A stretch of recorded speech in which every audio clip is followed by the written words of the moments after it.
Good morning বন্ধুরা, কেমন আছো সবাই? আশা করছি তোমরা সবাই ভালো আছো আর আমিও ভালো আছি। এর আগে একবার ভয়েস ওভার দেওয়া যা স্টার্ট করেছি, মানে ওই ইন্ট্রো দেওয়ার সাথে সাথেই কাশি শুরু হয়ে গেল। উপুর হয়ে বসে বসে তারপরে ভয়েস ওভার দিচ্ছিলাম, সাথে সাথে আবার ডিলিট করে দিয়ে তারপরে মানে ভয়েস ওভার যেইটুকু দিয়েছিলাম ডিলিট করে দিয়ে উঠে বসে তারপরে এখন ভয়েস ওভার দিচ্ছি। তো সকালবেলা তোমাদের সাথে এরকম হয়? মানে কোনটা দিয়ে কাজ শুরু করবে তোমরা কনফিউজ হয়ে যাও? আমি কিন্তু মারাত্মক পরিমাণে কনফিউজড হয়ে যাই। কারণ হচ্ছে ভাতটা আমি এখন বসাবো না, তার জন্য মানে কোনটা আগে করব, কি করব না করব সেটাই ভাবছিলাম। তারপরে ভাবলাম যে না, প্রত্যেক দিন যেরকম করি সেরকমভাবেই করি। চাল জল রেডি করে রাখি, পরে ভাতটা বসিয়ে দেবো। তো তাই করলাম, চাল দিয়ে ধুয়ে জল দিয়ে রেখে দিলাম। তো আর এখন বসাবো হচ্ছে ডাল। তো সেই কারণের জন্য প্রেশার কুকার বের করলাম। শরীরটা ভালো নেই জানো তো, শরীরটা একদম ভালো নেই। জ্বরের ওষুধ কালকে রাত্রেবেলা মানে গতকাল রাত্রেবেলাও খেয়েছি, আর সকালবেলাতেও গ্যাসের ওষুধ খেয়ে নেব। এখন অনেক সকাল, রান্নাবান্নার দিকে সবে এসছি। আর ওষুধ খাওয়ার খালি পেটে ওষুধ খেতে হয়, গ্যাসের ওষুধ বলো থাইরয়েডের ওষুধ বলো। এবার ওষুধ খেয়ে যদি আমি আধা ঘন্টার মধ্যে ভাত না খাই তাহলে সেটা আবার মানে বলে নাকি কোনো অ্যাকশান থাকে না। যাই হোক, যেটা নিয়ম তো সেটা নিয়ম। তো যখন আমি ভয়েস ওভার দিচ্ছি তখন তো আমার ওষুধ খাওয়া হয়ে গেছে, তাই বলছি যে আমি কিন্তু সকালবেলাতেও গ্যাসের ওষুধ খেয়ে নিয়েছি। আর কিন্তু ভাত খাওয়ার পরে ওই 11:30টা নাগাদ আমি কিন্তু জ্বরের ওষুধটাও খেয়ে নিয়েছি। আর এদিকে দেখো, আমি আগের দিন তো বেতো শাকটা বেছে রেখে দিয়েছিলাম। এইবারের বেতো শাকটা না আমার কোটার সময় আমি মানে ছাড়ানোর সময় আমি সেরকম একটা সুবিধা পাইনি, মানে মনে হচ্ছিল ঘাস ঘাস টাইপের। কিন্তু যখন কুচাচ্ছিলাম বটিতে তখন কিন্তু বেশ সুন্দর মোমের মতন লাগছিল। আর আমি তো তোমাদেরকে বলি, যেই শাক কুচানোর সময় মোমের মতন মনে হয় সেই শাক কিন্তু ভালো হয়, খেতে ভালো হয়। তো দেখো, শাকগুলোকে চলো এবার চটকে চটকে ধুয়ে নিই। ওদিকে ডাল বসিয়েছি, দেখতেই তো পেলে যে প্রেশার কুকারে ডাল সিদ্ধ বসিয়ে দিয়েছি। আজকে আর ধনেপাতা দিয়ে ডাল করব না, বেশ কয়েকদিন পর পর শুধু ধনেপাতা দিয়েই ডাল করেছি, তাই আজকে ভাবলাম যে একটু টমেটো দিয়ে ডাল করি। ঠিক আছে, তো সেই কারণের জন্যই টমেটোটা আগের থেকে কেটে রাখলাম। আর দেখো, বেগুন ভাজা করব। তো বেগুন ভাজা, বেগুন কাটতে গিয়ে দেখি একটা জায়গা শক্ত, বুঝতেই পারলাম ওই জায়গাটায় সামান্য মানে পোকা সবে অ্যাটাক করা শুরু করেছে। তো সেই জায়গাটুকু একটুখানি বাদ দিয়ে দিলাম। তো বেগুন ভাজা করব, সকালবেলা ডাল দিয়ে বেগুন ভাজা দিয়েও খেয়ে যাবে, আর আমি আমার জন্য বেগুন ভাজা করছি। আর তার সাথে বেথো শাকের সঙ্গে তো অবশ্যই বেগুন ভাজা তো দিতেই হবে। তো তার জন্য কিন্তু ছোট ছোট করে টুকরো টুকরো করে বেগুন কেটে নিচ্ছি। ঠিক আছে, আর বেথো শাক করি হচ্ছে শুকনো লঙ্কা আর কালো জিরে ফোড়ন দিয়ে। তোমরা কিভাবে করো অবশ্যই কিন্তু কমেন্ট করে জানিও, কে কিভাবে খাও, কারণ একই পদ কিন্তু রান্না করার আলাদা আলাদা ধরন থাকে। তো সেই কারণের জন্যই আর কি তোমাদেরকে কমেন্ট করে জানাতে বললাম, কারণ আমিও দেখি, শিখি, জানতে পারি। ঠিক আছে, তো সেই কারণের জন্যই বললাম। তো চলো, ওইটুকু যে বেগুনটা থাকলো ওই বেগুনটা দেবো হচ্ছে তোমার চচ্চড়িতে। তো করবো আজকে চচ্চড়িও। তো এবার বেগুনটাও কেটে নিলাম ভাজার জন্য, বেতো শাকে দেওয়ার জন্য বেগুনটা কুচিয়ে নিলাম। আর এইবার কিন্তু আমি শাকটা কুচিয়ে নেব। খুব ভয় লাগছিল, নোক রয়েছে, পারবো তো পারবো তো। তবে বিশ্বাস করো, নোক লাগানোর জন্য কিন্তু আমি কোনো কাজ থেকে নিজেকে বিরত রাখছি না, বা কোনো কাজে ভয় পেয়ে পিছিয়েও আসছি না। ঠিক আছে, এর আগের দিন দেখলাম আমাকে একজন ভালোবেসেই কমেন্ট করেছে যে সুতপা, তোমার নখ তো এমনি সুন্দর, তোমার আর্টিফিশিয়াল নখ না লাগালেও হতো। তো সে আমাকে কমেন্টটা করেছে পজিটিভ ওয়েতে, কিন্তু সেখানে একজন রিপ্লাই করেছে যে এই মহিলা মানে আমাকে উদ্দেশ্য করে বলছে যে মানুষের যদি কেউ কিছু করে তাতেও ওর অসুবিধা হয়, নিজে যখন করে তখন আর অসুবিধা হয় না। তো বুঝলোও না যে কোন ওয়েতে আমাকে কমেন্টটা করেছে, কিন্তু নিজে নেগেটিভ কমেন্ট করতে চলে আসলো। যাই হোক, অসুবিধা নেই। পরবর্তীতে তাকে আবার আমাকে যে পজিটিভ ওয়েতে রিপ্লাই করেছিল মানে কমেন্ট করেছিল, সে আবার রিপ্লাই করে দিয়েছে। তো না, আমি এরকম কাউকে কোনো কিছু করার জন্য বলি না। যদি সে একটা কাজ করে তার পরিপ্রেক্ষিতে অন্য কোনো কাজ থেকে বিরত থাকে, বা যেই কাজটা সে করলো সেই কাজটা করার জন্য যদি তার কোনো অসুবিধা হয়, তখন গিয়ে আমি বলি। এছাড়া আমি বলতে যাব কিসের জন্য, তাই না? তো যাই হোক, বেগুন ভাজাটা ভেজে নিয়েছি, যেটা কিনা ডালের সাথে খাবে ও, আর আমি শুধু বেগুন ভাজা খাবো। আর এখন কিন্তু শাকের জন্য বেগুন ভাজাটা ভেজে নিচ্ছি। বেগুন ভাজাটা ভেজে নিচ্ছি না, বেগুনের টুকরোগুলো ভেজে নিচ্ছি। প্রথমে হলুদ দিয়েছিলাম, আর এখন কিন্তু লবণটা দিয়ে নিচ্ছি। তো চলো বেগুনটা ভেজে নিই, ভেজে নিয়ে তারপরে ওদিকে কিন্তু দেখো ভাত বসিয়ে দিয়েছি। একদিকে ভাত হচ্ছে, আমি তো ভাবছিলাম ভাতটা যখন উতলে যাবে বন্ধ করে দিয়ে বড় কড়াইটা বের করে ডালটা বসিয়ে দেবো। তারপরে কি মনে হলো, না টাইম আছে, আমি ঠিক করে নিতে পারবো। তো দেখো ওই যে শাকের বেগুনটাও ভাজা হয়ে গেছে। তো এই বেগুনটাকে আমি ছোট্ট একটা বাটিতে তুলে নিচ্ছি খুব সাবধানে, কারণ হচ্ছে তোমার এই বাটির মধ্যে আমি শাক রাখবো রান্না করে। তো চলো কিছুটা পুরো শাকটাই আমি করে ফেলছি, কারণ ওকে দিয়ে দেবো দুপুরবেলা খাওয়ার জন্য, আবার আমিও খাবো তার জন্য। তো চলো বেগুনটা ভাজা হয়ে গেছে, আর এখন আমি কালো জিরা আর শুকনো লঙ্কা ফোড়ন দিয়ে দিলাম। আর এরপর ফোড়নটা ভালো মতন ভাজা হয়ে গেলে দিয়ে দেবো শাক। শাকটা দেওয়ার পরে এই যে দেখো, শাকটা দেওয়ার পরে কিন্তু আমি লবণ হলুদ দিয়েছি, কারণ শাক তো আর ফুটবে না, ফাটবে না। তো তার জন্য আমি আগে হলুদটা দিই যাতে করে না ছেটে, আর এই শাক দিলে পরে ছেটার কোনো ভয় নেই, তার জন্য এই হলুদ একদম নামমাত্র। শাকের মধ্যে হলুদ না দিলেও চলে প্রায়, কিন্তু তাও দিই। আর এই তো লবণ দিয়ে দিলাম। চলো এবার ভালো করে নেড়ে চেড়ে তারপরে ঢাকা দিয়ে দেবো। এখন কিন্তু গ্যাসের আঁচটা আমি হাই করে দিলাম, তারপরে যখন ঢেকে দেবো তখন কিন্তু গ্যাসের আঁচটা একদম লো করে দেবো।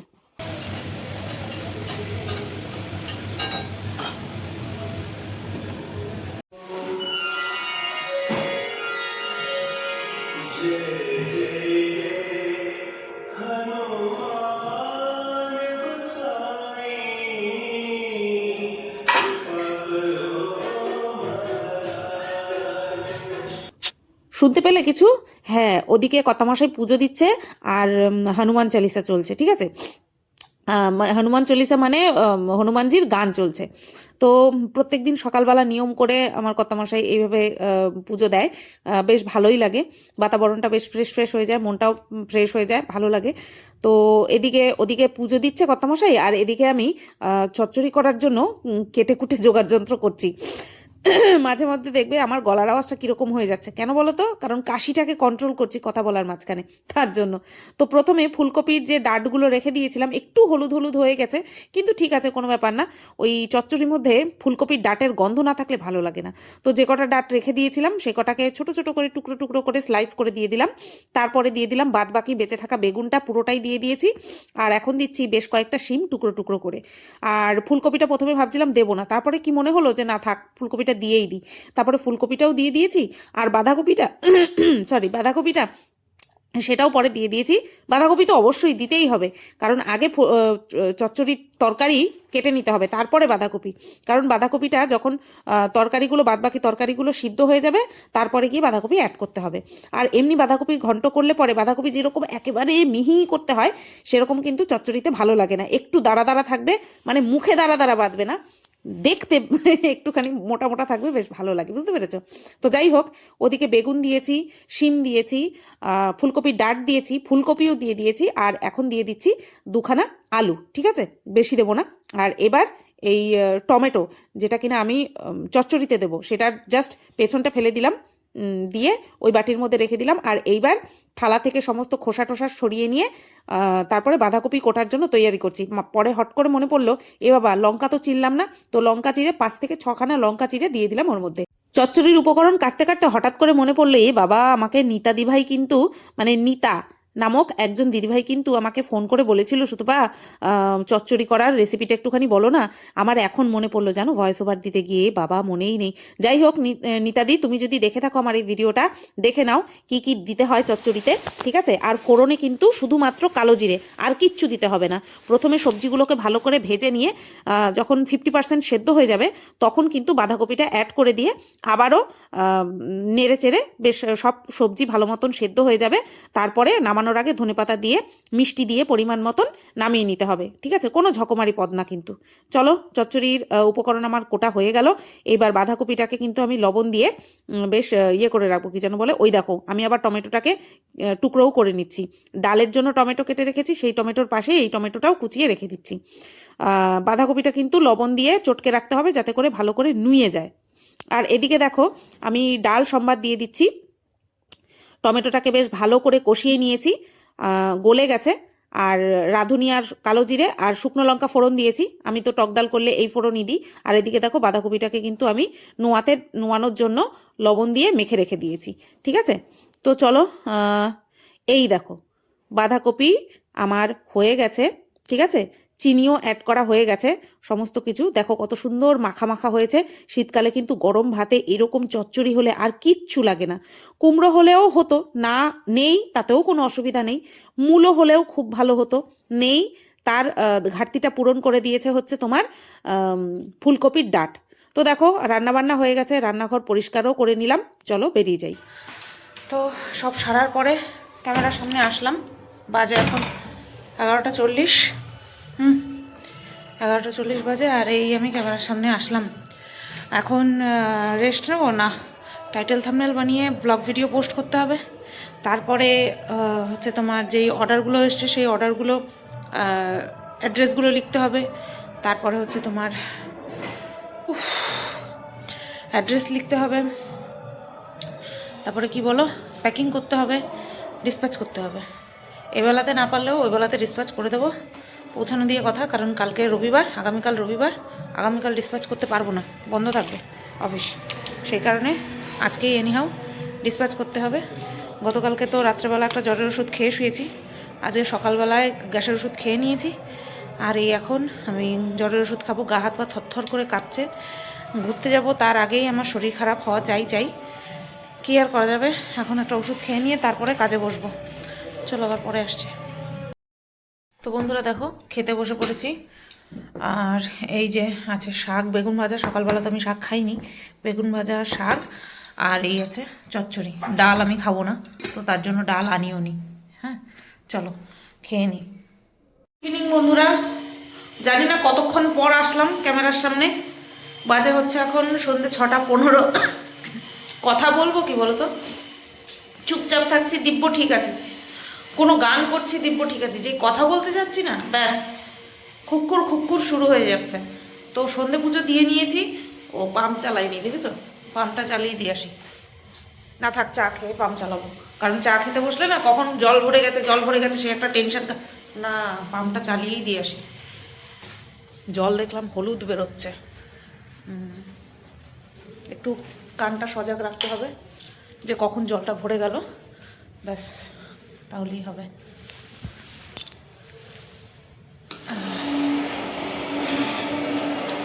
কখন আমি লাস্ট ক্যামেরার সামনে এসেছি আমি নিজেই জানি না, এই এখন সন্ধে পুজো দিয়ে তারপরে ক্যামেরার সামনে আসলাম। আমি বললাম না শরীরটা ভালো নেই, ওই কারণের জন্যই আমি এই যে ক্যামেরার সামনে আসবো, জুত পাচ্ছি না, কথা বলতে গেলে মানুষের একটা জুত লাগে, তো সেই জুতটাই পাচ্ছি না, তা বলবো কি। তো যাই হোক, চা বসিয়েছি, এই যে চা বসিয়ে দিয়েছি, জল বসিয়ে দিয়েছি চা করার জন্য আর কি। আর এখানে দেখো সাজিয়ে নিয়েছি মুড়ি, আজকে আর খাচ্ছি না, নিয়েছি 2টো টোস্ট বিস্কুট, এখানে আছে 3টে ক্রিম ক্র্যাকার, আর এখানে আছে 2টো চিড়ের মোয়া, ঠিক আছে, এই খাবো আজকে আর মুড়ি খাবো না। খিদে যে নেই তা না, খিদে আছে, কিন্তু মুড়ি খাবো না, কারণ এই টোস্ট বিস্কুট আর ওই ক্রিম ক্র্যাকার খেতে গেলে চা শেষ হয়ে যায়, তারপরে মুড়ি আর এমনি খেতে পারি না, শুধু খেতে পারি না, সেই কারণে মুড়িটা নেবই না। ঠিক আছে, আজকে ভিডিওটা এডিট করতে হবে আমার, কারণ সকাল থেকে শুধু ক্যামেরা অন করে কাজই দেখিয়ে গেছি, ডাইরেক্ট এসে তো কথা বলিনি। ডাইরেক্ট এসে কথা বললে পরে বা কোনো কিছু ভিডিওতে দেখানোর সাথে সাথে কথা বললে পরে ভয়েস ওভার দিতে হয় না, এখানে তো আমাকে স্পিড বাড়াতে হবে, ভয়েস ওভার দিতে হবে, যদিও বা হয়তো এতক্ষণে হয়ে গেছে। তো চলো চাটা নিয়ে যাই ঘরে।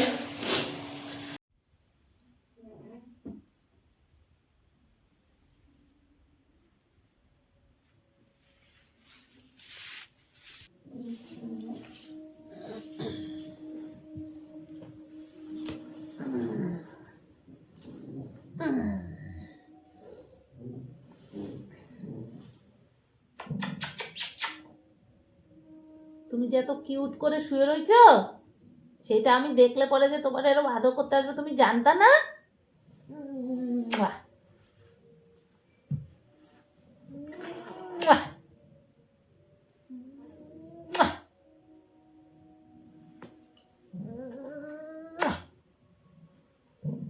ও ও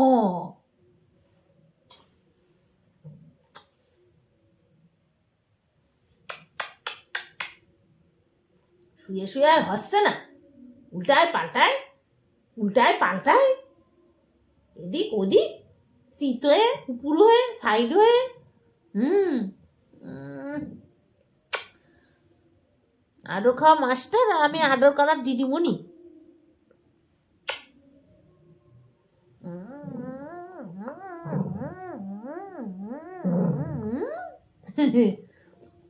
নাক করতে করতে আবার হাই তোলা লাগে।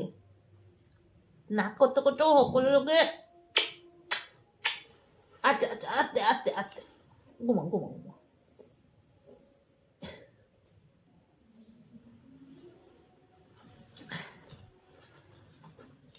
পদুতে ঠান্ডা লাগবে, পদুতে ঢেকে রাখো। বাবা। তো বন্ধুরা 9টা বাজতে 5 মিনিট বাকি। আমি একটা কন্ট্রোভার্সি চ্যানেলের জন্য ভিডিও করলাম, কোশ্চেন আনসার ভিডিও করলাম, করে নিয়ে ছাড়লাম।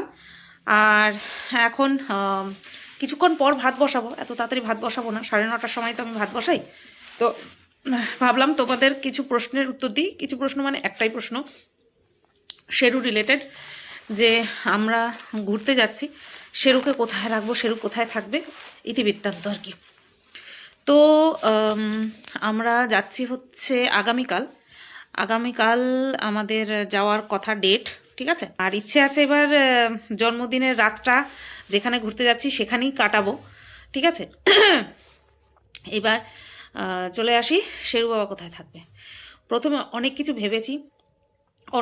আমাদের অশোকনগরে এখানে একটা ক্রেজ আছে, তো সেখানটায় আমি কথাও বলেছিলাম এক দিদিভাইয়ের সাথে, কথাবার্তা বলে খুব ভালোও লেগেছিল। তো সেখানে রাখবো বলে ঠিকও করেছিলাম। কারণ হচ্ছে মিঠুদি পঞ্চায়েতের কাজে মারাত্মক পরিমাণে ব্যস্ত থাকে। মিঠুদির ভিডিও দেখে তোমরা জানতেই পারো, বুঝতেই পারো। তারপরে শুভজিৎও এখন পড়াশোনার প্রতি অনেক বেশি ঝোঁক, দায়িত্ব ওদের বেড়ে গেছে, পড়াশোনার প্রতি দায়িত্ব বেড়ে গেছে। তো সেই কারণের জন্য ফুল টাইম যে মিঠুদির বাড়িতে রাখবো সেটাও আমি পারছি না করতে। হয়তো ম্যানেজ করে নিত, কিন্তু তারপরও আমি চাপ দিতে পারছি না, আমারই খারাপ লাগছে। তো তারপরে কিন্তু আমার খালি মনের মধ্যে থাকে কি, যে ও অ্যাডজাস্ট করতে পারবে না। কারণ যেহেতু আমি একেবারেই বাড়ির থেকে বেরোই না, ও 24টা ঘন্টা আমার কাছে থাকে আর এই বাড়িতেই থাকে। সেই কারণের জন্য আমি না, মানে আমার কলজেটা ছিঁড়ে যায়। আমি যখন ভাবি যে ওকে রেখে যাব, আমার না কলজেটা ছিঁড়ে যায়, ঠিক আছে। তো সেই কারণের জন্য আমি একবার মানে রিস্ক নিলাম, জিজ্ঞেস করলাম শ্বশুর শাশুড়ির কাছে যে আমরা এরকম 2 দিনের জন্য যাব, শেরুকে এখানে থাকবে। বলছে দেখো সুতপা, শেরু যদি আমাদের কাছে ভালো থাকে সেটা তুমিও ভালো জানো, আমাদের কাছে খুব ভালো থাকে। তোমরা তো দেখো যে যখনই দেখে আমি রেডি হয়েছি তখনই আনন্দ পায় যে এবার আমি উপরে গিয়ে থাকতে পারবো। তো রাখাটা কোনো ব্যাপার না, আর ওর কোনো জ্বালাতনও নেই, ও ভালোই থাকে। কিন্তু খাওয়া দাওয়ার, ও না খেয়ে থাকলে আমার খুব কষ্ট হয়। এমনিতেও আমি যদি কোথাও বেরোই, সুতপা কখন আসবা, ওরে কখন খাওয়াবা, এটা বলতে থাকে। তো তখন আমি বললাম যে খাওয়া দাওয়ার ব্যবস্থা আমি করে যাচ্ছি, ওর জন্য ডগ ফুড এনে রেখেছি, ঠিক আছে, যেটা কিনা ও ভালো খায়, মিট স্টিক, সেগুলো বেশ কয়েকটা প্যাকেট আমি আনিয়ে রেখেছি। আর এছাড়াও আমি মিঠুদিকে বলে রেখেছি শুধু খাওয়ানোর দায়িত্বটা একটুখানি দেখতে, ভাত খেলো নতুবা একটুখানি রুটি করে দিতে, রুটি খাবে তাহলে। আর নেহাতি যদি কিছু না খায় তাই ওর জন্য কিন্তু ব্যবস্থা আমি করে যাচ্ছি। ওই যে লো প্রোটিনের যে মিট স্টিক, জার্কি স্টিকগুলো আছে ওদের জন্য, তো সেই জার্কি স্টিকগুলো কিন্তু আমি 4-5 প্যাকেট আনিয়ে রেখেছি, যাতে ওর কোনো অসুবিধা না হয়। আমি চাই ও বাড়িতে থাক, ও বাড়িতে নিশ্চিন্তে থাকবে, আর দাদু ঠাম্মার কাছে খুব ভালো থাকে। আর খাওয়ানোর দায়িত্বটা আমি মিঠুদির উপরে দিয়ে দিয়েছি। এই তো আমার এদের উপরে সম্পূর্ণ বিশ্বাস আছে, এখানেই থাকবে, ঠিক আছে, যাতে করে তোমাদের কোনো চিন্তা না থাকে। কারণ আমার মতন তোমরাও শেরুকে খুব ভালোবাসো, সেই কারণে তোমাদের ডিটেলসে বলে দিলাম। আমি এটাও ভেবেছিলাম যে ওকে একরেজে রাখি, এরকম করলে তো আমরা কোথাও বেরোতে পারবো না, এমনিতেও তো কোথাও যাই না, আরও কোথাও বেরোতে পারবো না। সেই কারণের জন্যই এই ডিসিশানটা নিয়েছিলাম যে ক্রেচে রাখবো। তারপরে ওই যে মায়ের মন মানতে চায় না, বললাম যে না, বাড়িতে থাকুক, ও বাড়িতে ভালো থাকবে। তো এই হচ্ছে বিষয়। তো চলো আজকের ভিডিওটা আর বেশি বড় করব না, এই পর্যন্তই রাখলাম। এরপরে আমাকে ভিডিওটা এডিট করতে হবে। 9:30টার সময় ভাত বসাবো। প্রত্যেক শনিবার হচ্ছে তোমার রুটি করার চেষ্টা করি। এই সপ্তাহেও রুটি করতাম, কিন্তু যেহেতু আগামীকাল আমরা বেরোচ্ছি তার জন্য রুটি করব না। আর কারণ রুটিতে আমার প্রবলেম হয়, সেই কারণের জন্য খাই তো শখে, এছাড়া তো আর কিছু না, খাওয়া আমার পক্ষে ক্ষতিকারক। তো ভাতই করব। তো চলো আজকের ভিডিওটা তাহলে এই পর্যন্তই রাখলাম। আগামীকাল থেকে কিছুটা হলেও এক্সাইটিং ভিডিও তোমাদেরকে দিতে পারবো। আর আমরা তো ঘুরতে যাচ্ছি, সেখানে তো আমরা আনন্দ করতেই যাচ্ছি। মানে প্রার্থনা করো, ভগবানের কাছে প্রার্থনা করো আর আশীর্বাদ করো যাতে করে ভালোভাবে ঘুরে টুরে আসতে পারি, ঠিক আছে? চলো টাটা। শরীরটা ভালো নেই, শোয়ার আগে জ্বরের ওষুধটা খেয়েই শোবো।